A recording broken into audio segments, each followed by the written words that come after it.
जनाब जबरदस्त music is going to be a part of Geo Pakistan in today's show. अस्सलाम वालेकुम वंस अगेन, आप देख रहे हैं जियो पाकिस्तान विद अब्दुल्ला इन हुमा। हमारा ट्विटर हैंडल है @JioPakistanTV, @Abdullah Sultan, @Huma Amir Shah. There you go. कुछ भी कहना हो, कुछ भी दिखाना हो, आपके इर्द गिर्द क्या मौसम है, धुंध है, बादल हैं, धूप है, वो भी आप हमें लिख के भेज सकते हैं, दिखा सकते हैं। इनफैक्ट तस्वीरें अल्फाज से ज्यादा बोलती हैं। We would be really delighted to see that. Absolutely। तो वो तो खैर आप लोग वैसे करते भी रहते हैं। थैंक यू सो मच कि आप लोग अपनी जगहों की, जहां आप लोग रहते हैं, जो मौसम है उसकी तस्वीरें भेजते रहते हैं। लेकिन देखिए, एक होता है कि वेदर रिपोर्ट देना, वैसे तो हम बात करेंगे कराची और इर्द गिर्द का क्या मौसम है और पूरे मुल्क में क्या मौसम है, लेकिन आंखों देखा हाल आपने देखा है कि अब्दुल्ला सुल्तान ने मफलर पहना हुआ है। चले मैंने चादर पहन ली गरम, लेकिन muffler It's very cold. It is. It is very cold. पता है यहाँ जो हवा चल रही है ना, जैसे कि मैंने आपको बताया है कि उसका वो मफलर की सेटिंग ना मुझे आज तक नहीं आई। खैर anyhow, चले मैं मौसम का हाल आपको बताती हूँ और अब्दुल्ला अपनी मफलर की सेटिंग कर ले। आपको जल्दी से बताएं कि कराची में भी आखिरकार मौसम ठंडा हो गया है और जिसकी बात हम कर भी रहे हैं। और यकबस्ता हवाओं ने कराची में दर्जा हरारत जो है 3 डिग्री सेंटीग्रेड कम कर दिया। कहीं आप ये ना समझे कि 3 हो गया, 3 कम हुआ है। तो मौसम सरमा का हाल बता रही हैं Aneeba Zameer Shah. Over to you Aneeba. जी हाँ, पूरे साल से जो हमारे शेल्फ्स में स्वेटर्स, गर्म टोपियाँ या इस तरह की जो शॉल्स रखी हुई हैं और लिहाफ हैं वो निकलना शुरू हो गए हैं, क्योंकि कराची में बिल आखिर साइबेरिया से कोयटा के रास्ते ठंडी हवाएं दाखिल हो चुकी हैं। इस वक्त धूप तो निकली हुई है, लेकिन जो सर्दियों की धूप होती है, जिसको हम कहते हैं मीठी मीठी धूप, वो महसूस हो रही है। सर्दी का एहसास है। जो हवाएं चल रही हैं वो यखबस्ता, हम उसे कहेंगे कि वो यखबस्ता हवाएं हैं। आज जो कम से कम दर्जा हरारत है वो 11 डिग्री सेंटीग्रेड रिकॉर्ड किया गया। कल इस वक्त जो दर्जा हरारत था वो 14 डिग्री सेंटीग्रेड के करीब था। तो आज जो दर्जा हरारत है वो 3 डिग्री सेंटीग्रेड गिर गया है। कहा जा रहा है कि आज, कल और परसों यानी इतवार तक कराची में मौसम यूं ही सर्द रहेगा और साइबेरियन विंड्स हैं जो उनकी रफ्तार है वो तेज़ रहेगी। तकरीबन 20 किलोमीटर फी घंटा की रफ्तार से ये हवाएं चल सकती हैं। भाई 20 से 25 किलोमीटर फी घंटा की रफ्तार से। अच्छा, एक चीज़ जो हमने मुख्तलिफ शहरों में हमने भी वक्त गुजारा है, आप कराची के बासी हैं, जो यहाँ रहते हुए नोट की है कि टेम्परेचर शायद इतना नहीं गिरता, लेकिन समंदर की जो हवा है उसकी रफ्तार की वजह से जो ठंडी हवा होती है वो चुभती बहुत ज्यादा है, वो लगती बहुत ज्यादा होती है। मतलब लिटरली शायद 2-3 हफ्तों के लिए बड़ी बात होगी वैसे, अगर 3 हफ्ते भी ये बरकरार रही, लेकिन अगर जितनी भी देर के लिए ये हवा आती है तो वो ठंड का एहसास जरूर हो जाता है, बिकॉज आपको वो जो हड्डी में घुस जाती है ना ठंड, वो वाली फीलिंग होती है। Hence the chadars and the mufflers. लेकिन थी ना साइबेरियन हवाएं, एक्चुअली थी, और साइबेरिया से परिंदे भी आए हैं। अच्छा भाई, मैं मान गई थी। अच्छा जी, आगे बढ़ेंगे। अब इतनी ठंड हो और ऊपर से घर पे गैस ना आ रही हो, गीजर बार बार, आपको पता है दिन में 4 दफा ऑन करना पड़ता है। गीजर के बगैर बच्चों के साथ तो बिल्कुल गुजारा नहीं है। 4 दफा इसलिए ऑन करना पड़ता है क्योंकि प्रेशर कम होता है, गैस चली जाती है और गीजर ऑफ हो जाता है। फिर आप थोड़ी देर बाद पानी खोलते हैं, आपको अंदाजा होता है कि ठंडा पानी आ रहा है, गर्म पानी आ नहीं रहा, फिर आप गीजर की तरफ भागते हैं। तो ये वो शहर है, एक डेली ड्रिल है जो चल रही है कि ये वो शहर है जहां आपको हीटर तो ऑन करना नहीं है। नेचुरली इतनी ठंड नहीं है कि आप हीटर ऑन करें, तो जहां गीजर टाइप चीजें होनी है वहां भी गैस खत्म हो जाए। लेकिन ये तो हम घरों की बात कर रहे हैं, और भी बड़े इश्यूज हैं। आपको जल्दी से बताएंगे, ट्रांसपोर्ट बंद, इंडस्ट्री बंद, सिंध में गैस का बहरान कंट्रोल से बाहर हो रहा है। और आपको ये भी बताएंगे हुकूमत कुछ अफसरान को यहाँ वहाँ मुअत्तल करके बरी नहीं हो सकती और बहरान हल करने के जिम्मेदारी भी उठाना होगी। डेफिनेटली वजीर आजम इमरान खान ने सुई सदन और नॉर्दर्न के बोर्ड ऑफ डायरेक्टर्स को तब्दील कर दिया, मगर मामला वहीं का वहीं खड़ा है। हुकूमत बहरान हल करने की यकीन दहानियां तो करा रही है, लेकिन जिम्मेदारों का तयन नहीं कर रही।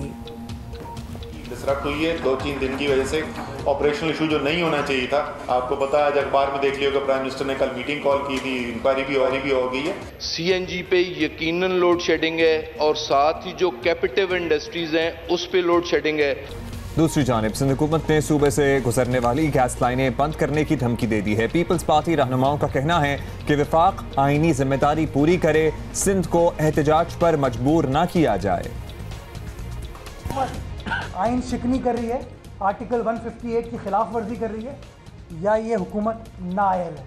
पाकिस्तान की 70% गैस सूबा सिंध से दरियाफ्त की जाती है, 70%, लेकिन इसके बावजूद सिंध की आवाम को बार बार गैस की लोड शेडिंग का सामना होता है। वो हमें प्रोवाइड करें, वरना जैसे निसार साहब ने फरमाया, हम भी मजबूर होंगे, हम भी सड़क पर खड़े होंगे और इस हुकूमत के ख़िलाफ़ जो जो चीज़ हमें करनी पड़ी वो हम करके देंगे।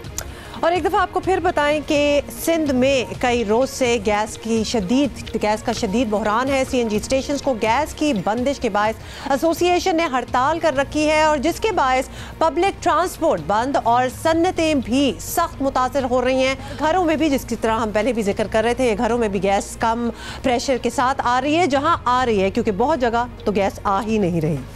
अभी हम आपको बराह रास्त ले चलेंगे। जी न्यूज़ के कॉरेस्पॉन्डेंट हैं अली इमरान सैयद, वो हमारे साथ कराची शहर से मौजूद हैं। बताइएगा अली इमरान, ना सिर्फ मजदूर तबका मुतासर हो रहा है क्योंकि इंडस्ट्री ठप पड़ी है, पब्लिक ट्रांसपोर्ट भी नहीं चल रही है क्योंकि सीएनजी एसोसिएशन ने पब्लिक ट्रांसपोर्ट जब बंद हुई है तो ट्रांसपोर्टर एसोसिएशन ने एक्चुअली बसें चलाने से इनकार कर दिया है। लोग किस परेशानी में मुब्तला हैं इस वक्त, क्या कह रहे हैं?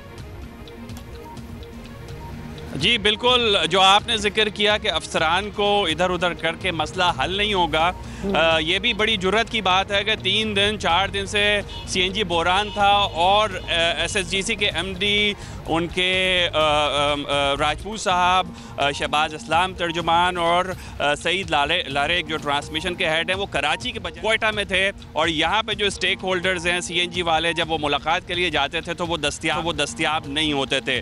तो ये जुर्रतें हैं अफसरान की। अब ये देखना है कि हुकूमत क्या करेगी। लेकिन आपने जो ट्रांसपोर्ट का कहा तो उसमें बिल्कुल सीएनजी की दस्तियाबी का तो दखल है, लेकिन दूसरी तरफ सूबाई हुकूमत की नाअहली का भी दखल है कि वो निगरानी करने में नाकाम रही, ये बावर कराने में ट्रांसपोर्टर्स को नाकाम रही कि अगर सीएनजी नहीं होगी तो आपको हर सूरत एलपीजी या डीजल पे गाड़ी ऑन रखनी है। तो तकरीबन 3 से 3.5 लाख अफराद ट्रैवल कर रहे होते हैं इस वक्त, जिस वक्त मैं इस वक्त बात कर रहा हूँ आपसे, खातिर जाने के लिए, और आधी से ज़्यादा बसें बंद होने का मतलब ये बताइएगा, ये तो आपने बिल्कुल बता दिया कि कितने लोग मुतासर हो रहे हैं इस वक्त ऑन द ग्राउंड, क्योंकि आप बाहर हैं और आप हाल देख रहे हैं लोगों का क्या है। इस वक्त आपको कितनी ट्रांसपोर्टेशन नजर आ रही है? क्या ट्रांसपोर्ट है आपको मामूल से कम नजर आ रही है क्या? जी बिल्कुल, 50% से कुछ ज़्यादा का रेशो है और यही वजह है कि दबाव पड़ा है जो रिक्शाज हैं उनके ऊपर, जिन्होंने दुगने कर दिए हैं और बाज़ उससे भी ज़्यादा, और साथ ही साथ जो टैक्सी और जो बाइक सर्विसेज हैं उनके ऊपर भी दबाव पड़ा हुआ है। और उसके सबब अगर लोग ट्राई करें भी कि वो किसी तरह से पहुंच पाएँ दफातर, तो वो नहीं पहुंच सकते। दूसरी तरफ ये बहुत अहम है कि जो वफाकी वज़ीर हैं वो अपना पहला दौरा कर रहे हैं, वज़ीर तवानाई अपना पहला दौरा 3 महीने के बाद जो सिंध का तवानाई का सूबा कहलाता है उसका दौरा कर रहे हैं। उसका जायज़ा लेंगे कि क्या सूरत हाल है, और जो मुख्तलिफ अफसरान हैं वो उन्हें यकीनन सप्लाई और डिमांड की सूरत हाल ब्रीफ करेंगे। जब सूरत हाल है कि सिंध जो कि तवानाई का सूबा है, कभी भी ऐसे मिनिस्टर ऑफ पेट्रोलियम जितने भी बने फ़ौरन वो दौरा किया करते थे और सूरत हाल का जायज़ा लिया करते थे, लेकिन ये अब दौरा किया जा रहा है। लेकिन है कि जो तवानाई का हब है, जो सूबा, वहाँ पर 3 महीने बाद आया जाए और लोगों के मसाइल सुने जाए। बहुत शुक्रिया आपका अली इमरान सैयद। और ठीक कह रहे हैं कि हुकूमत सिंध की नाअहली भी इसमें शामिल है क्योंकि यहाँ पर पब्लिक ट्रांसपोर्ट का निज़ाम 0 सन्नाटा है। यहाँ पर अगर हुकूमती सतह पर कोई पब्लिक ट्रांसपोर्ट एक्चुअली चल रही होती है तो प्राइवेट ट्रांसपोर्ट है जिसे हम पब्लिक ट्रांसपोर्ट कहते हैं, क्योंकि प्राइवेट कंपनियां चला रही हैं, तो ये इतना बड़ा बहरान ना होता। और आफरीन है हम सब लोगों पे, हम समेत कि जब कोई इंसान मजबूर होता है तो हम उसकी मजबूरी का फ़ायदा उठाते हैं। और रिक्शे वालों के किराए आप सुने आसमान से बातें करते हैं। उनका ईंधन उतना ही लगना है, उन्होंने मंजिल पे पहुंचाना है मुसाफिर को। नॉर्मल डेज में अगर वो आधा किराया 100 रुपए किसी जगह का चार्ज करते थे तो अब 200 रुपए चार्ज किया जा रहा है। अच्छा, ये तो वो होता है कि जब कोई क्राइसिस होते हैं तो इस किस्म के फ़ायदा लोग उठाते हैं। लेकिन एनीवे, हम कल ख़ासतौर पे मजदूरों की और जो दिहाड़ी पे लोग काम करते हैं उनका भी जिक्र कर रहे थे कि उनके लिए तो ख़ासतौर पे बहुत ही मुश्किल होगा। और वैसे भी इंडस्ट्रीज़ का क्या हाल है, ज़रा ये भी हम बात कर लें जल्दी से। आप हमारे साथ मौजूद हैं Korangi association of trade and industry की नायब सदर मोहतरमा Maheen Salman. Maheen, thank you so much for coming here. Maheen, हम ऑब्वियसली आम जनता के साथ क्या हो रहा है, ट्रांसपोर्टेशन की वजह से क्या हो रहा है, हम वो गैस ख़त्म हो गई है घरों में, वो सारी बातें तो कर रहे हैं, लेकिन इंडस्ट्रीज़ पे क्या असर हो रहा है, किस तरह मुतासर हो रही है इंडस्ट्रीज़ का? डेफिनेटली बहुत ज़्यादा अफेक्टेड है इंडस्ट्रीज़, बिकॉज ज़्यादातर आपने बंद करी है captive power. Captive power is self generation. वो इंडस्ट्रीज़ जो गैस लेके अपनी पावर खुद जनरेट करती हैं और इससे उनकी कॉस्ट ऑफ प्रोडक्शन जो है वो बहुत कम रहती है। अगर ये जो गैस जनरेटर्स पे इंडस्ट्रीज पूरी काम इंडस्ट्रीज अपना पूरा काम कर रही हैं, आपने उनकी पावर को बंद कर दिया है। आपने सिर्फ 4-5 इंडस्ट्रीज जो बहुत ज़्यादा एक्सपोर्ट ओरिएंटेड थी, आपने उनको छोड़ दिया, उनके अलावा आपने बाकी सबको बंद कर दिया। लेकिन आपका मतलब है कि ये पिक एंड चूज हो रहा है कि कहाँ सप्लाई हो रही है गैस? सॉर्ट ऑफ लेदर को अभी उन्होंने करी है, स्पोर्ट्स को उन्होंने शायद जहाँ तक मेरी नॉलेज है एग्जेम्प्ट किया है, फिर गारमेंट्स हैं, टेक्सटाइल्स हैं। कितने % हैं इंडस्ट्री में जो गैस बहरान से मुतासिर हैं? 20% में आ रही है, 80% में क्या नहीं आ रही है, कहना ठीक होगा? नॉट रियली, मगर ये कि हाँ काफ़ी सारी इंडस्ट्री जो है वो अफेक्टेड है, बिकॉज एक्सपोर्ट ओरिएंटेड इंडस्ट्रीज निस्बतन कम है। तो आपने जब जो आपकी लोकल इंडस्ट्री है जो कि सपोर्ट करती है एक्सपोर्ट इंडस्ट्री को, जनरेट करती है एम्प्लॉयमेंट, आपने उसको भी कम कर दिया। एक्सपोर्ट इंडस्ट्री लाती है डॉलर, और अगर आप लोकल इंडस्ट्री को करें, वो देखिए वो इंपोर्ट्स को रोकती है, राइट? आपकी लोकल प्रोडक्शन होती है, इंपोर्ट कम से कम होती है, डॉलर कम से कम बाहर जाता है। एक्सपोर्ट इंडस्ट्री को सपोर्ट कर रही होती है, 10,000 बाई प्रोडक्ट्स होती हैं। ये बताइएगा कि अक्टूबर में कहा गया था, बताया गया था, कोई नोटिस आया था? इनफैक्ट अगस्त से इन्होंने इंटीमेट करना शुरू कर दिया था। प्लान्ड है, it seems like planned, because क्या इन्हें अगस्त में पता था कि दिसंबर तक ये शिपमेंट आगे पीछे हो जाएगी? अगस्त से ये चीज़ स्टार्ट हो गई थी, right? So it seems like planned. तो और शॉर्टफॉल क्यों है? हमारे सूबे के लिए 70% गैस अगर सिंध प्रोड्यूस कर रहा है, तो हमारी इंडस्ट्री के लिए तो है ऑलरेडी आपकी गैस सप्लाई मौजूद है, तो why is there a shortfall? That is the question. उसके बाद आप ये देखिए कि एक तो इनको ये भी पता था, दूसरा सिंध हुकूमत हमारे राइट्स को प्रोटेक्ट क्यों नहीं करती? हमारे लिए गैस काफ़ी है, why are they shifting us on RLNG? किसी से बात हुई? मेरी बिल्कुल हमारी इंडस्ट्री के सारे जो नुमाइंदे हैं उनसे, उनकी SSGC के नुमाइंदों से बात हो चुकी है, उनकी असद उमर साहब से बात हो चुकी है। कहते क्या हैं आगे? वो ये कहते हैं कि असद उमर ने तो हमें कहा कि जी आपको शॉर्टफॉल नहीं होगा, हुकूमत ने आपसे ये कहा कि शॉर्टफॉल नहीं होगा, लेकिन यहाँ पे आके वज़ीर-ए-आज़म भी जब आए थे बिल्कुल उन्होंने भी कहा, बिकॉज इन सब से लगता है कि जो है ना आपके पास सप्लाई लाइन मौजूद है, समहाउ ये चीज़ पहले से sort of kind of plan थी कि आपने अगस्त से, सितंबर से, अक्टूबर में आके आपने कहा कि जी 3 महीने, अब तो उन्होंने 3 महीने भी नहीं कहते, वो कहते हैं कि इनडेफिनिट। अच्छा माहिन, वेरी क्विकली, आप जिस एसोसिएशन को हेड करती हैं उसके नीचे कितनी जो है काम कर रही हैं हमारे, और अगर आप नंबर वाइज? बिल्कुल, हमारे साथ अराउंड 4,500 अप्रॉक्सीमेटली काम कर रही हैं, 4,500 industries. Korangi industrial area is one of the biggest industrial area, लाखों मजदूर हैं। आपकी मैनेजमेंट आप देखिए, इंडस्ट्री को दिन के टाइम आप गैस नहीं देते, रात के टाइम आप काम कर रही है। 4,000 अगर आपने फिगर दिया है, तो how many are working in open? Open देखिए, लोगों ने ऑल्टरनेट एनर्जी की तरफ गए हैं, राइट? बट ऑल्टरनेट डीजल से भी बना रहे हैं। अगर उनको 14 रुपये पड़ती है के इलेक्ट्रिक, तो उनको डीजल पड़ेगा 28 से 30 रुपये, विच मीन्स कि महंगाई का एकदम तूफान आएगा, क्योंकि उनकी कॉस्ट ऑफ प्रोडक्शन जो है वो बढ़ जाएगी। सेकेंडली, सोलर के ऊपर एकदम से जा नहीं सकते, because it is a very very capital intensive job, बहुत उसके अंदर अब हर इंडस्ट्री इतनी इन्वेस्टमेंट नहीं कर पाएगी। और जाहिर है कि ये इंडस्ट्री अगर सिर्फ गैस के ऊपर बिजली प्रोड्यूस करके अपनी प्रोडक्शन कर रही है, थोड़ा सा मॉडल समझा दें कि इंडस्ट्री के इलेक्ट्रिक से बिजली नहीं ले रही है, ये इंडस्ट्री अपनी बिजली प्रोड्यूस कर रही है। बड़े बड़े ह्यूज, इस कमरे से, इस हॉल से भी बड़े गैस के जनरेटर्स होते हैं जो तमाम तकरीबन इंडस्ट्री में लगे होते हैं, वो गैस आती है, बिजली प्रोड्यूस होती है, फिर आगे प्रोडक्शन। बिल्कुल, माहीन इधर है तो हम आपसे ये पूछ भी लें, क्योंकि ये ऑलमोस्ट हर साल की ये कहानी है, कुछ ना कुछ गैस की शॉर्टेज हो रही होती है। इस साल तो बिल्कुल एक बहरान आया हुआ है, बहुत ही ज्यादा। आपने सोलर का जब हमने जिक्र किया तो आपने कहा कैपिटल इंटेंसिव है, विच इज ट्रू, बट बड़ी रिलायबल है। मतलब एक दफा अगर आप उसमें डाल दें कैपिटल, तो फिर आप ये गैस और इन चीजों से आपको निजात मिल जाती है। लेकिन देखिए, ये काम बड़ी इंडस्ट्रीज का, बड़ी इंडस्ट्रीज ने कोरंगी में किया भी है। कोरंगी में काफ़ी इंडस्ट्रीज हैं, मगर उनकी तादाद बहुत कम है, 150 होगी, जो कि एक्चुअली सोलर के ऊपर शिफ्ट हो गई हैं। आई एम नॉट श्योर वैसे इतनी ज़्यादा ह्यूज पावर जनरेशन सोलर पे हो सकती है, लेकिन बहुत they have really invested a lot.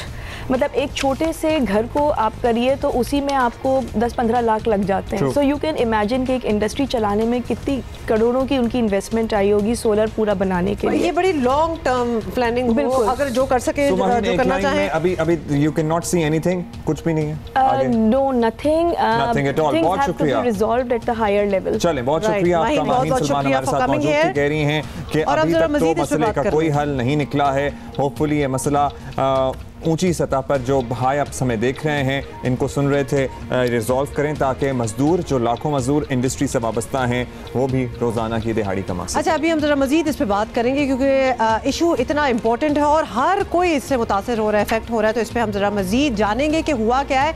Sindh के वजीर तवानाई इम्तियाज़ शेख हमारे साथ है, उनसे बात करते हैं। इम्तियाज़ शेख साहब, बहुत बहुत शुक्रिया हमें ज्वाइन करने का। गैस के बहरान ने सबकी कमर तोड़ कर रख दी है और ऑब्वियसली हम हर तबके से बात कर रहे हैं और हर किसी को ये चीज़ इफेक्ट कर रही है। सिंध हुकूमत क्या समझती है ये मसला क्यों पैदा हुआ और इसका हल क्या है? अभी तक तो सोच लिया होगा।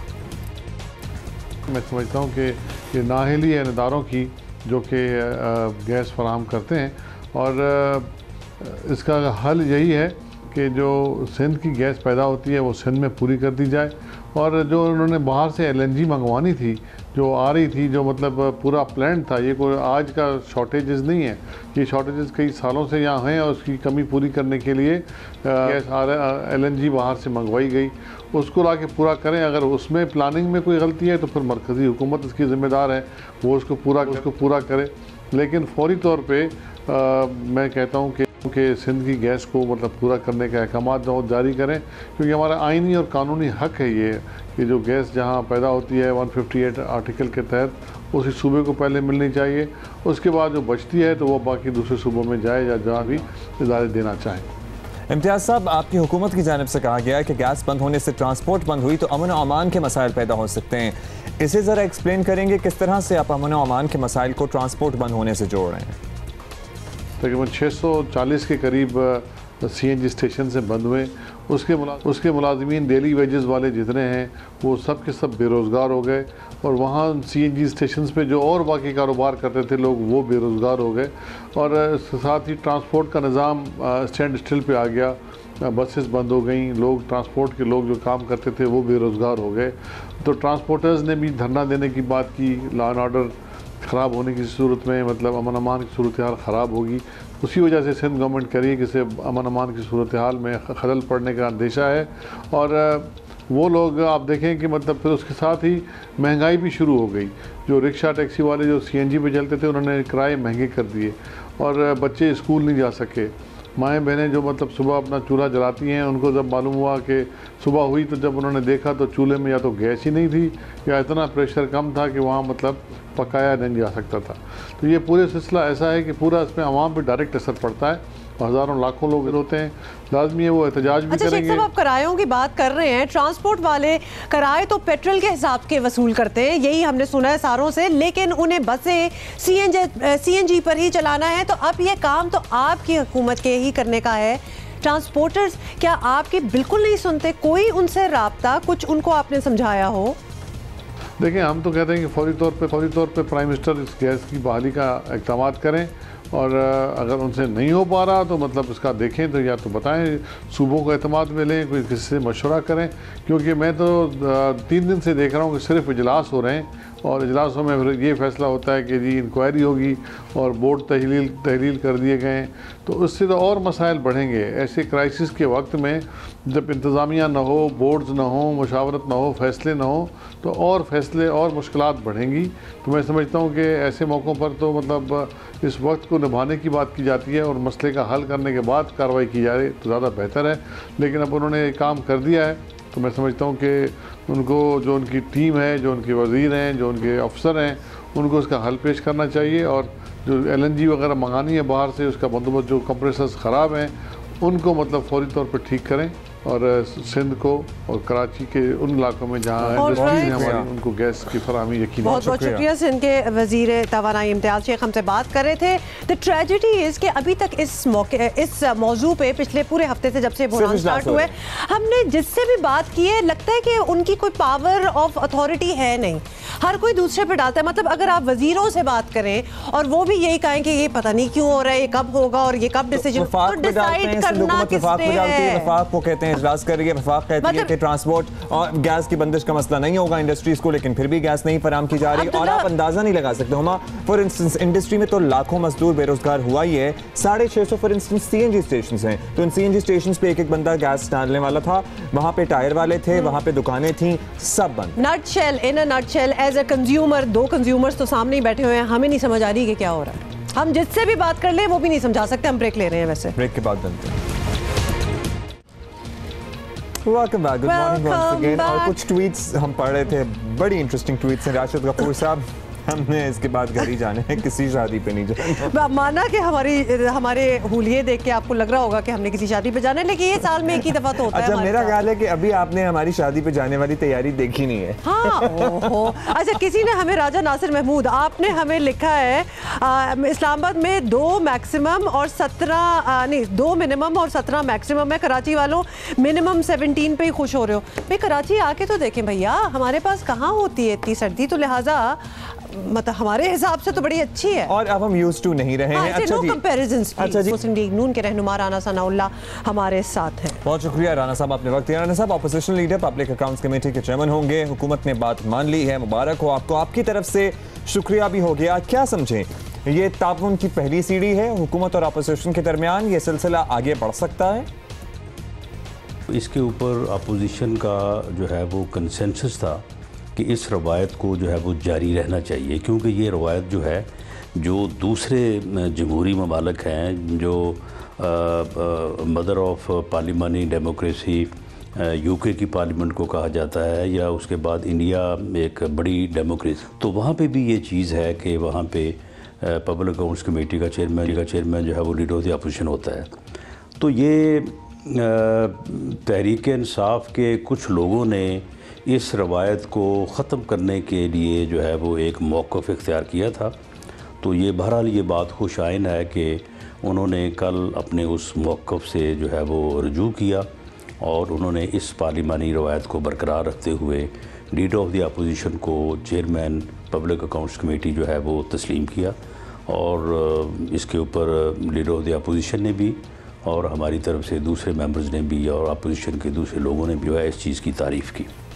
अच्छा, राना सनाउल्लाह साहब, ये भी बताइएगा कि स्पीकर कौमी असेंबली ने शहबाज शरीफ की दफ़ा प्रोडक्शन ऑर्डर जारी कर दिए थे और साद रफ़ी के लिए भी ये काम हो ही जाएगा। अपोजिशन एहतजाज ख़त्म करके ऐवान की कार्रवाई में हिस्सा ले तो ज़्यादा बेहतर नहीं होगा आपके ख्याल में? देखें, हो ही जाए वाला जो मामला है, इसमें अगर वक्त पे चीज़ हो जाए और बग़ैर किसी एहतजाज या बदमज़गी के हो तो उसकी ज़्यादा एक खूबसूरती होती है, उसका ज़्यादा एक जो है वो तक़द्दस और जो है वो रिस्पेक्ट होती है। तो इसलिए जिस तरह से लीडर ऑफ द अपोजिशन की दफ़ा जो है वो बग़ैर किसी किस्म के एहतजाज के या बग़ैर किसी किस्म के मुतालबे के स्पीकर साहब ने अपनी ज़िम्मेदारी को जो है वो निभाया।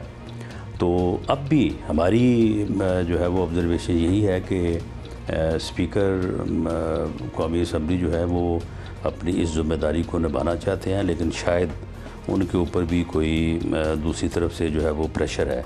तो इसलिए ये मामला हल तो हो ही जाएगा, लेकिन ये वक्त से हल हो और इसकी जो टाइमिंग है ये आज से एक दिन पहले होना चाहिए था। लेकिन चलें, अगर ये आज भी हो जाए तो यकीनन मिशन जो है वो ऐवान की कार्रवाई का हिस्सा भी बनेगी और जो भी मामलात होंगे उनमें जो है वो जो ज़रूरी उसका किरदार। चलें, आप कहते हैं कि वक्त पे हो जाए, लेकिन जब से राना साहब असेंबली बनी है तब से ही अपोजिशन और हुकूमत के दरमियान एहतसाब का मामला हो गया, नैब के मामलात हो गए, तू मैं होती रही है।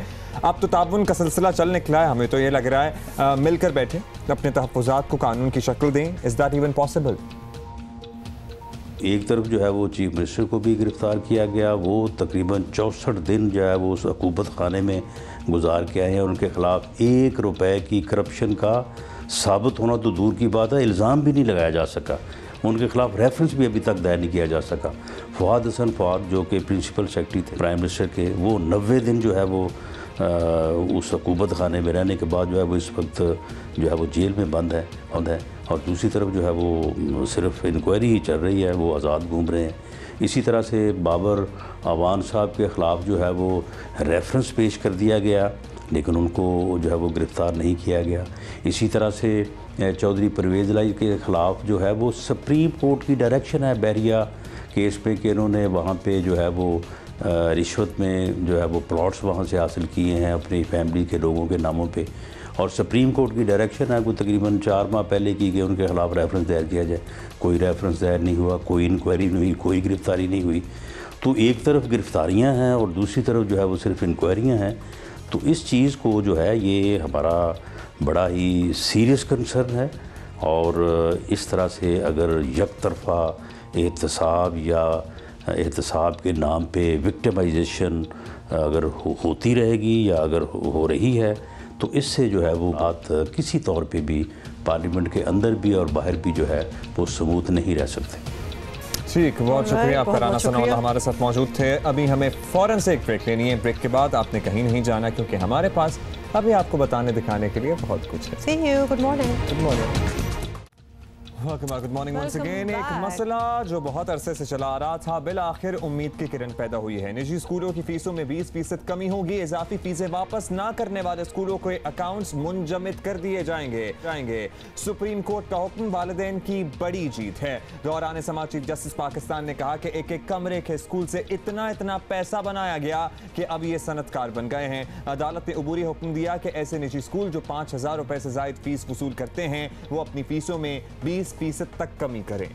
और आपको ये भी बता दें कि सालाना 5% से ज़्यादा फीसों में इजाफा नहीं करेंगे। ये भी कोर्ट के ऑर्डर्स हैं, और अगर इससे ज़्यादा इजाफा करना होगा तो रेगुलेटरी बॉडी से मंजूरी लेना होगी, और 8% से ज़्यादा इजाफा नहीं होगा। उसमें भी उन्होंने एक लिमिट लगाई हुई है। सुप्रीम कोर्ट ने यह भी हुक्म दिया कि ऐसे निजी स्कूल गर्मियों की फ़ीसों का 50% वालिदैन को अदा करें या इस रकम को स्कूल की फ़ीस में एडजस्ट करें, जबकि 5000 या इससे कम फीस वसूल करने वाले स्कूलों पर अदालती फैसले का इतलाक नहीं होगा। इसी पे हम जरा मजीद बात भी करेंगे। एसोसिएशन के अहम रुकन फैसल सिद्दीकी हमारे साथ हैं। फैसल, मुबारक हो आपको, आप पहले भी आए हैं हमारे पास और हमने काफ़ी परेशान कुन बातें, हमें बड़ी ट्वीट्स भी आती रही हैं पेरेंट्स की तरफ से कि प्लीज़ ये बड़ा इंपॉर्टेंट टॉपिक है, इस पर बात करें। तो ये साल के आखिर में एक खुशखबरी आपको मिल गई, हमारे लिए तो बहुत बड़ी खुशखबरी है। इम्प्लीमेंटेशन हो जाएगी इंशाल्लाह जी, बिल्कुल होगी। और पहले तो हम अदलिया के शुक्रगुजार हैं, सिंध हाई कोर्ट जिसने बहुत ही तहम्मुल के साथ 1.5 साल ये केस सुना है। उसके बाद एक 3 सितंबर को फैसला दिया, उसके बाद सुप्रीम कोर्ट ने इसको टेकअप किया। सुप्रीम कोर्ट ने भी बड़ा टाइम इसके ऊपर आराम से दिया, और स्कूल को टेबल के ऊपर बुला के हमारे लॉयर्स को बुला के एक एम्पल टाइम जो है प्रोवाइड किया कि आप इसका सोल्यूशन निकाल लें। लेकिन स्कूल जो है वो स्टर्बन था, उसने कहा नहीं हम 10% से नीचे तो रिडक्शन कर ही नहीं सकते। कोर्ट्स ये कह रहे थे कि कुछ तो आप रिलीफ दें पेरेंट्स को ना। When people are not into negotiations, तो फिर आता है अदालत का अपना काम, और वो केस की सूरत के अंदर चला। जो इन्होंने अकाउंट सबमिट किए, एक डायरेक्टर 85 लाख रुपए तनख्वाह ले रहा है। 85 लाख रुपए महीने की बात कर रहे हैं? यस एंड द स्टेटमेंट, क्या नासा के डायरेक्टर हैं? और जो कोर्ट रूम्स में जो बात हुई और जो स्टेटमेंट भी पास हुई कि क्या आपके यूरेनियम के ज़खायर हैं या कोई गोल्ड की माइंस है जो 85 लाख रुपए आप तनख्वाह ले रहे हैं। So this all money coming from उन्होंने बताया कि जी 500 from hours and yours pocket. Exactly 572 million का टैक्स हमने पे किया। That tax is not from there income, in fact that's advance income tax जो कि हम फी के ऊपर पे कर रहे थे। तो इसीलिए वो पास के ऊपर अलहदा से जो इनकम टैक्स की एक रकम होती है वो अलहदा से आप ही की जेब से निकाल के जमा करा रहे हैं। लेकिन अब ये बताएं कि अब क्या होगा? अब नया साल आ रहा है, एक तो लोगों ने जो फीसें दी हुई हैं वो ये कहा जा रहा है कि एडजस्ट करें। People now, parents themselves have to be vigilant, और थोड़ी सी उनको हिसाब किताब रखना होगा। लोग देख रहे हैं वो स्कूलों में जाके बात करें, बाज तो स्कूल हश कर देंगे, और थोड़ा सा हिसाब किताब आपको रखना होगा। 5000 से दे दिए माहवारी, अगर 5000 से ज्यादा आपकी महीने की बच्चे की फीस है तो ये फैसले का इतलाक उस स्कूल पर होता है। We are telling you. और पूरे पाकिस्तान में, it is not only in Sindh, it's all over Pakistan. So this is an interim order passed, right? अभी ये केस की हेयरिंग बाकी है, ये प्रोसीड चल रहा है, लेकिन interim order to give the relief, we are very thankful to Chief Justice कि उन्होंने ये इंटरिम रिलीफ दिया है, and the relief is so soothing to us कि 20% reduction in the fee, number 1. Secondly 50% of the June July fee should be return back और adjust करें वो. And the last thing जो, अच्छा ये जून जुलाई की फ़ीस का matter, thank you very much to supreme court जिन्होंने हैंडल किया. द लास्ट थिंग जो कि 5% और 8% का एक लॉक लगा दिया उन्होंने कि इससे ऊपर तो जाना ही नहीं. जब अगर 5% वो बढ़ा सकते हैं साल के अंदर, उसके लिए उनको परमिशन लेने की जरूरत नहीं है. But if they are going to 5.1%, even for that they have to take the permission from. अच्छा, अब चूंकि ये सक्सेसफुल हो गई है चीज़ और आपने बड़ा स्पेयर हेड इसको किया है, तो जो पेरेंट्स इसको अलाइन अपने आप को करना चाहते हैं, दे वांट टू नो मोर, तो we have a page, parents of school, college and universities. Similarly we are handling it on Twitter as well. Similar हमारा पेज है, parents of school, college and university, they can visit. बहुत शुक्रिया आपका Faisal. Parents of school, college and university के नाम से इनका Facebook page है, तो मुबारक हो तमाम वालिदैन को. प्लीज अपने स्कूल में जाके, बच्चों के स्कूल में जाके बात कीजिएगा अगर वो महीने की 5,000 से ज्यादा फीस वसूल करते हैं. नेक्स्ट जो हमने खबर पे बात करनी है, और जो हमारी गेस्ट जो हैं उन्होंने भी बड़ा एक्सटेंसिवली वैसे पाकिस्तान फेरा हुआ है, तो उनसे हम उस पर भी बात कर लेंगे. लेकिन अभी क्या टॉपिक है वो हम आपको बताएं कि मीटू की आलमी मुहिम से 20 साल पहले एक पाकिस्तानी खातून जिनसी हरासानी का मामला उठा रही थी, और अफसोस हालात आज भी नहीं बदले. मारूफ समाजी कारकुन फौजिया सईद को कहीं और नहीं बल्कि अक़वाम मुत्तहिदा के इस्लामाबाद ऑफिस में हरासानी का सामना करना पड़ा, और उन्होंने मुशाहिदा किया कि सिर्फ वो ही नहीं बल्कि उनकी साथी ख़वातीन भी हरासा हो रही हैं मगर खामोश हैं. और उस दौर में आवाज़ उठाना बहुत मुश्किल था, मगर फौजिया सईद ने काम कर दिखाया. 10 दिसंबर को इंसानी हकूक़ के आलमी दिन पर उन्होंने 1997 का ये वाक़या सोशल मीडिया पर शेयर किया. फौजिया सईद ने जिनसी हरासानी के खिलाफ मुहिम चलाई. उन्होंने काबिल कदर तहकीक की और लोगों को इस अहम मसले की तरफ मुतवज्जे किया.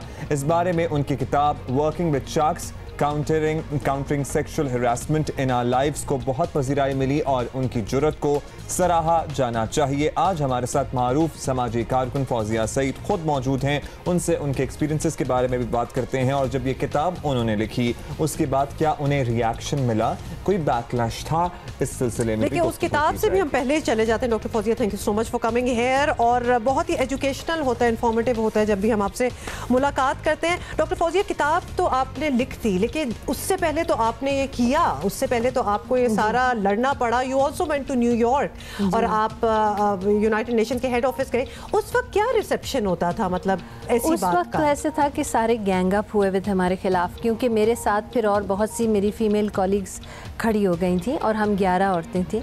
तो उस वक्त तो हर चीज़ ही हमारे खिलाफ थी. ऑफिस में भी कोई बात नहीं करता था, फिर वहाँ हर जगह एक कह लो हर्डल्स आते थे. तो 2 साल हमारा एक केस चला और उसके बाद हमने जीता. लेकिन ये एहसास हुआ कि अगर हम पढ़ी लिखी औरतें इतना फेस करती हैं हर्डल्स को, तो फिर जो hamaरी फैक्ट्री की औरतें हैं जो इस तरह की जॉब्स में हैं जहाँ उनका इतना पावर नहीं हो पाता, तो उनको बहुत मुश्किल होगी. तो फिर हमने आशा की तहरीक शुरू की थी, जो 10 साल 2001 से शुरू करके फिर हमने 2010 तक उसमें एक पॉलिसी बनवाई थी, एंटी सेक्सुअल हरासमेंट पॉलिसी. और हमारी हुकूमत ने, पार्लियामेंट ने 2 कवानीन पास किए थे जो अभी बहुत अच्छी तरीके से इम्प्लीमेंट हो रहे हैं. तो अब तो उनको 8 साल हो गए हैं. बिल्कुल डॉक्टर साहब, एक आपसे बात पूछनी है कि 1997 के वाक़े का अगर तस्करा करें तो उसके बाद 2 दिहाइयाँ गुजर गई. इन 2 दिहाइयों में बहुत काम हुआ. आज 2018 के इख्तिताम पे बैठे हुए आप ये हमसे कह सकती हैं कि हालात में कुछ बेहतरी आई है? मैं समझती हूँ बहुत बड़ा चेंज जो है वो, पहले हम इसको एक बुराई समझा करते थे, अभी एक जुर्म है. तो ये एक बहुत बड़ा परसेप्शन है जो चेंज हुआ. और अभी भी 8 साल हो गए हैं, तो अब ऐसे लगता है कि ऑफिसेज में बच्चियाँ जो हैं वो बहुत क्लियर हैं कि ये हम इससे पुट अप नहीं करेंगे.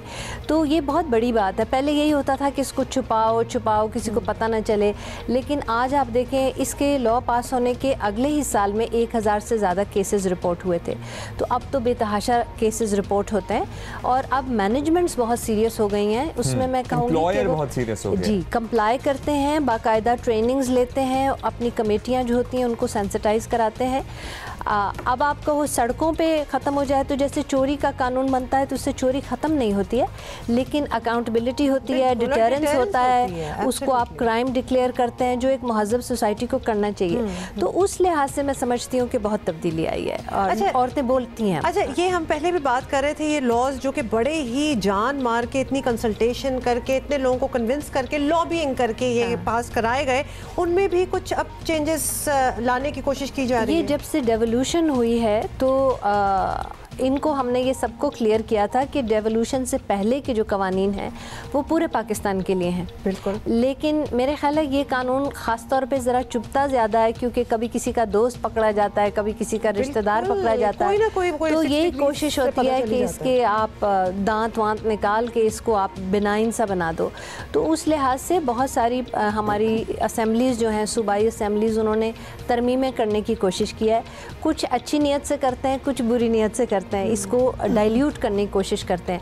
तो हमारी ये स्ट्रगल पिछले 8 साल चलती रही है कि हम कभी अमेंडमेंट को चेंज करवाते हैं, कभी उसको रुकवाते हैं, और अब आके तो इतना एग्जॉस्ट हो गए हैं क्योंकि हमें ऐसे लगता है कि ये कामयाब लॉ रहा, ये एक ऐसा लॉ रहा जो इम्प्लीमेंट हो रहा है, तो इसके ऊपर अटैक्स भी बहुत होते हैं। इस वक्त भी आप अदालतों का सहारा लेती हैं ये चेंजेस रुकवाने के लिए? नहीं, हम लॉबी ज़्यादा करते हैं, अदालतों में कभी चले जाते हैं। हालांकि इस लॉ का ख़ास तौर पे जो दफ्तरों के लिए है, वर्क प्लेसेस के लिए, उसका इतना अदालत से ताल्लुक़ नहीं है। जो PPC की 509 है दफ़ा, उसका अदालतों से ताल्लुक़ है। मगर ये है कि वहाँ पर जाया जाता है क्योंकि ओम्बुड्समैन के यहाँ से आपको रिलीफ नहीं मिल रही होती, या वो केस सेक्सुअल हरासमेंट का होता ही नहीं जिसको वो ले लेते हैं, शायद को वाकफियत की बेसिस पे। एक बात एक्चुअली मैं जानना चाहता हूँ कि लॉ बन गया जी, कन्विक्शन का रेशो क्या है? कोई बड़ा आदमी, कोई बड़ा अफसर, किसी को सजा हुई है? बहुत सौ को, और हर साल होती है। यानी इतने बड़े इन्फ्लुएंशियल्स को हुई है कि हम लोग दंग रह गए हैं। बहुत सज़ाएं हो रही हैं। सिर्फ इसमें यह है कि इनको हमने जानबूझ के मीडिया की जीनत नहीं बनाते, आप ये कह लो कॉन्फिडेंशियल इसलिए हम रखते हैं ताकि मैनेजमेंट्स परेशान ना। मैनेजमेंट समझती है कि अगर केस को पब्लिक होता है तो उनके ऊपर स्टिग्मा लगता है। तो हमारा ये मौक़िफ़ है कि प्रॉब्लम को सॉल्व होना चाहिए। हाँ, और औरतों के लिए उसको एक हर वक्त झंडे पे लेके खड़े हो नहीं। प्रेसिडेंट्स की एक अलग बात है, लेकिन अगर आप नाम ले लेके करें तो दोनों पार्टीज के लिए ठीक नहीं। इसमें कुछ छुपाने की बात नहीं, लेकिन इसमें हम डिग्निटी मेंटेन करते हैं, और असल मसला ये होता है कि मसला सॉल्व हो जाए। एग्जैक्टली, और जिसको वो जस्टिस चाहिए था उसको तो मिल गया, तो लिहाजा वो मसला तो सॉल्व क्या है। अगर शोर मचे तो फिर ऑर्गेनाइजेशंस डिफेंसिव हो जाती हैं, हमें वो नहीं चाहिए। उनको लगता है कि जैसे हमारा कसूर है। वेरी ब्रीफली डॉक्टर फौजिया, हमारे पास टाइम भी नहीं है, लेकिन ये पूरा साल जो एक मी टू का मुहिम रहा है, और अगर हम आगे बात भी करेंगे, the most used hashtag in the world this year was hashtag me too. उसका कोई बेहतर पॉजिटिव इफेक्ट हुआ है, या फिर वो आई एम सॉरी लेकिन बहुत से लोगों ने, बहुत सी सेगमेंट ऑफ सोसाइटी ने उसे एक जोक बना दी? जी, मैं समझती हूँ पाकिस्तान में हमें ज़्यादा अक्लमंदी से इसको लेना चाहिए था, क्योंकि हमारे यहाँ सिस्टम है, उसको सिर्फ मीडिया पे ला के वहाँ छोड़ना नहीं चाहिए। हम थ्रू आउट ये कहते रहे हैं कि आप अपना इशू फ्लैग ज़रूर करें, आप बोलें, बहादुरी से बोलें, लेकिन उसको आगे भी तो लेकर जाएं ना। खाली एलिगेशन लगा के छोड़ना नहीं है। जब हमारे मुल्क में तो है, कानून भी है, फोरम्स भी हैं, तो आप उसको लेकर जाइए, प्रॉपर कंप्लेन कीजिए, खाली स्क्रीन तक नहीं, खाली स्क्रीन और ट्विटर तक, क्योंकि it is not fair to the other party. तो बोलने का करेज तक तो मैं इसके साथ हूँ, लेकिन उसके आगे जो आफ्टर मैथ है मैं उसके साथ basically have a plan after that कि आपने करना क्या। और मैं समझती हूँ कि इसके साथ साथ जो हमारा मैकेनिज्म है उसको प्रोटेक्शन चाहिए, ताकि फजूल बेहुदा किस्म की अमेंडमेंट्स ना हो और इसको डाइल्यूट ना किया जाए। हाँ, right, thank you doctor Fauzia, thank you so much for coming here, और आपने अपनी स्टोरी भी शेयर की, और साथ all the work that you have been doing, thank you once again. But anyway, please let's move on, और बहुत सी बातें करनी होती है, किसी भी एक बात पे हम बहुत देर तक नहीं। हाँ, बस एक बात बताना था, अब दोबारा नहीं कहेंगे। आप भी कुछ कह रहे हैं, आगे चले। अभी हम आपको पेशावर और गिरदोनवाह लिए चलेंगे, जहाँ पर बहने वाले दरियाओं में 24 मुख्तलिफ इक़साम की मछलियाँ पाई जाती हैं। अच्छा, ये बताइएगा कौन सी मछली है? लेकिन पहले तो आपको ये बता दें, इनमें सबसे ज्यादा लजीज जो है वो है शेर माही। देखिए आपको अब्दुल्ला, मैं आपको टेस्ट कर रही थी कि आपको पता होगा, बट यू डोंट नो। और शेर माही है जी, और बाकी जो वहाँ के लोग देख रहे होंगे तो वो तो उनको तो पता ही होगा। और अब ये मछली आलूदगी और गैर कानूनी शिकार के बायस नायाब होती जा रही है, बड़ी मुश्किलों से अब ये मिलती है, और ये ज़रूर हमने आपको दिखाना है। पेशावर से आदिल परवेज़ की बड़ी खसूसी रिपोर्ट है, you must watch it. Peshawar के नवाह में बहने वाले दरियाओं में यूँ तो कई अक़साम की मछलियाँ पाई जाती हैं, लेकिन शेर माही को इन मछलियों की सरदार कहा जाता है। मछलियों की ये नस्ल अब खतरात से दो चार है। दरिया काबल और इससे निकलने वाले दीगर दरियाओं में पाई जाने वाली मछलियाँ गर्म पानी की मछलियाँ कहलाती हैं। ये मछलियाँ पेशावर, चरसद्दा, नौशहरा में शिकार की जाती हैं। मजमूई तौर पर 24 अक़साम की मछलियाँ इन दरियाओं में पाई जाती हैं, लेकिन इनमें सबसे ज्यादा पसंद की जाने वाली मछली शेर माही है, जो कैटफिश की फैमिली से ताल्लुक रखती है। शेर माही की लंबाई 12 इंच तक होती है, लेकिन दरियाओं में आलूदगी और गैर कानूनी शिकार के बायस अब ये नस्ल नापैद होती जा रही है। मछलियों के गैर कानूनी शिकार पर पाबंदी होनी चाहिए। महकमे वाले कभी कभार ही यहाँ आते हैं। इसका टेस्ट बहुत ज़बरदस्त होता है और बहुत हल्की भी फील होती है, और मैं डाइट कर रहा हूँ तो उस हवाले से मुझे काफ़ी अच्छा लगता है ये खाना। हर साल मार्च और अप्रैल इन मछलियों का ब्रीडिंग सीजन होता है। जून से अगस्त तक मछलियों के शिकार पर पाबंदी होती है, लेकिन दरियाओं में गैर कानूनी शिकार जारी रहता है। सिल्वर, माहशेर और ग्रास जैसी मछलियां तो तालाब में भी परवरिश पा लेती हैं, लेकिन शेर माही जैसी नायाब नस्ल हसासियत के बाइस मसनूई तालाबों में नशोनुमा नहीं पा सकती, जिसके लिए ताज़ा पानी और मखसूस आबो हवा ज़रूरी होती है। पिछले सालों में भी हमने इस पर एक प्रोजेक्ट चलाया था, लेकिन अनफॉर्चुनेटली वो कामयाब नहीं हुआ। तो इंशाल्लाह हम अभी प्रोजेक्ट ला रहे हैं, इस पे हम काम कर रहे हैं कि इसकी आर्टिफिशियल ब्रीडिंग हम करें, और फिर इस अगर हम कामयाब हो जाए तो इंशाल्लाह इसको फिर हम रीस्टॉकिंग करेंगे दरियाओं में, वैसे इसकी नस्ल और इंशाल्लाह बढ़ेगी। गैर कानूनी शिकार रोकने के लिए महकमे माही परवरी के पास पेशावर और चरसद्दा में सिर्फ 24 वाचर्स हैं। मछलियों के गैर कानूनी शिकार पर सिर्फ 50 रुपए फी मछली जुर्माना और कैद की हद 6 माह तक है। महकमे माही परवरी गैर कानूनी शिकार से ज्यादा दरियाओं की आलूदगी को मछलियों की बका के लिए बड़ा चैलेंज करार देता है। जियो पाकिस्तान के लिए कैमरामैन शाहिद अहमद और फजल हुसैन सैयद के साथ आदिल परवेज, पेशावर। मुझे अफसोस हुआ है कि इतनी अच्छी मछली, और ये अफसोस हुआ है कि अभी तक मैंने शेर माही खाई नहीं है भाई। किसी भाई आप लोग जो देख रहे हैं हमें पेशावर में, आपने हमें मछली नहीं इनवाइट ही नहीं किया कि हम आके ये मछली खाएं, और अब ये इतनी नायाब हो गई है कि पता नहीं मिलेगी नहीं मिलेगी। तो we are open to invitation. Karachi में तो दरियाई रहू इतनी मुश्किल से मिलती है, शेर माही कहाँ मिलेगी। आबिदी साहब सीनियर करियर काउंसलर एजुकेशन हमारे साथ मौजूद हैं। अच्छा जी, आबिदी साहब मैं सवाल पढ़ी थी क्योंकि हमें बहुत सवाल आते हैं और हर एवेन्यू से आते हैं, ट्विटर पे भी, फेसबुक पे भी, और कुछ तो वैसे भी हमें बता देते हैं कि प्लीज़ आबिदी साहब से बिल्कुल पूछ लीजिएगा। अच्छा आबिदी साहब, जैसा कि आप जानते हैं गुज़िश्ता दिनों इस्लामाबाद के स्कूल्स में टीचर्स को स्टूडेंट्स को मारने और डांटने से रोक दिया गया, ये सवाल है, और जो ऐसा करेगा उनके खिलाफ कानूनी कार्रवाई की जाएगी। क्या ये तरीक़ेकार तमाम मुल्क में राइज करना चाहिए और इससे हमारे निज़ाम तालीम में कोई मुस्बत तब्दीली सामने आएगी कि नहीं? आई थिंक आएगी, लेकिन आबिदी साहब आप ओवर टू यू। जो रिसर्च है वो ये बताती है कि बच्चे का जो एकेडमिक परफॉर्मेंस है या प्रोग्रेस है वो बड़ा सीवियरली अफेक्ट होती है। पाकिस्तान के अंदर इसके अंदर 2014 का जो एक बिल है प्रोहिबिशन में है, मेरा ख्याल है वो 1860 का जो है पीनल कोड, मेरा ख्याल 89 कहलाता है, I am not sure. Sindh government ने भी इसके ऊपर एक जो है वो एक्ट निकाला हुआ है, और जो है इसका बड़ा जो है वो नेगेटिव इम्पैक्ट है कॉर्पोरल पनिशमेंट का।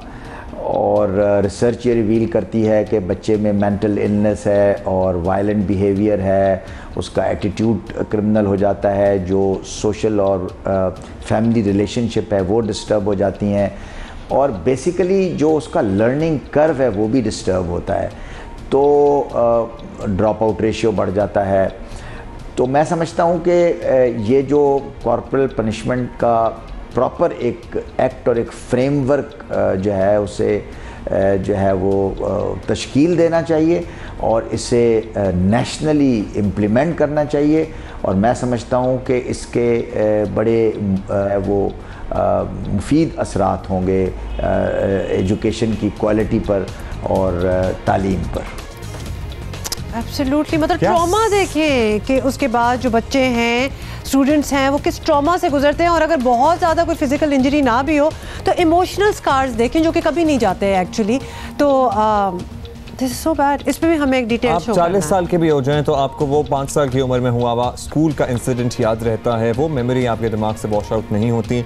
जब आपके किसी टीचर ने ऐसी कोई बहुत ही ह्यूमिलिएटिंग आपको सजा दी हो या फिर मारपीट का आपको निशाना बनाया हो। लफ्ज़ों से भी आप एक जरूरी नहीं है कि आप मारपीट जो है किसी बच्चे का शैटर कर सकते हैं। स्कूल्स में बहुत ह्यूमिलिएटिंग सजाएं दी जाती हैं। Actually one of the incidents I remember, मैंने एक स्कूल में देखा कि बच्चे पीटी डेज होते हैं बच्चों के, और वो फिजिकल एजुकेशन वाले अगर आप वो कुछ बच्चे जूते पहनना भूल जाते थे तो उन्हें कहते थे आप नंगे पैर सारा दिन स्कूल में घूमें। इमेजिन बच्चे को इतना जलील करने की तो जरूरत नहीं है ना, गलती हो गई बच्चे से। बट एनीवे ये वो बातें हैं जो हम एक दफ़ा डिटेल्ड टॉपिक ये भी करेंगे because this really needs to go as well. अच्छा जी आगे बढ़ेंगे और आपको खबर देंगे कि मुनीर नियाजी का एक मशहूर शेर है, और एक और दरिया का सामना था मुनीर मुझको, मैं एक दरिया के पार उतरा तो मैंने देखा। और इस वक्त ये शेर हमने इसलिए कहा है कि साबिक़ वज़ीर-ए-आज़म मियां नवाज शरीफ की कुछ ऐसी ही सूरत हाल है। पनामा केस के बाद उन्हें पाकपतन अराजी केस में भी एक नई JIT का सामना करना पड़ेगा। कायद मुस्लिम लीग नून ने सुप्रीम कोर्ट में कहा था कि पहले JIT का तजर्बा उनका अच्छा नहीं रहा, पहली बारी जो बनी थी। देखें इस टीम की रिपोर्ट क्या सामने लाती है। डायरेक्टर जनरल नेक्टा खालिक दादा लक की सरबराही में 3 रुकनी टीम में ISI और IB के अफसरान भी शामिल होंगे। JIT अराजी मुंतकली में नवाज शरीफ के किरदार का जायजा लेगी क्योंकि उस वक्त वो वज़ीर आला पंजाब थे। चीफ जस्टिस ने नवाज शरीफ के वकील को मुखातिब करके कहा, नवाज शरीफ कहते हैं कि अराजी डी नोटिफाई नहीं की, आप जानते हैं कि ये बात गलत साबित हो गई तो नताइज क्या होंगे। अच्छा जी, को बहुत ही कुछ कह दिया गया लेकिन इस पर ज़रा मज़ीद समझने की भी ज़रूरत है और माहिर कानून शाह खावर एडवोकेट हमारे साथ हैं, उनसे बात करते हैं। शाह खावर साहब, हमें ये बताइएगा कि पाकपतन अराजी केस में मियां नवाज शरीफ के ख़िलाफ़ तहकीकात के लिए JIT बना दी गई है। केस की नौइयत देखते हुए ये टीम कब तक तफ्तीश मुकम्मल कर सकेगी और आपको क्या लगता है क्या डेवलपमेंट होगी? JIT के एक तो terms of reference supreme court of Pakistan ने सेट किए होंगे और उसमें जो time frame supreme court of Pakistan ने दिया होगा तो उसके दरमियान या उसके दौरान या उसके इख्तिताम तक जो है वो JIT की रिपोर्ट जो है वो सुप्रीम कोर्ट को पेश करना लाजिम है। लेकिन ये एक थोड़ी सी बड़ी लंबी एक्सरसाइज होगी क्योंकि 1985 का ये वाक़या है और उस वक्त मियां नवाज शरीफ साहब चीफ मिनिस्टर पंजाब थे।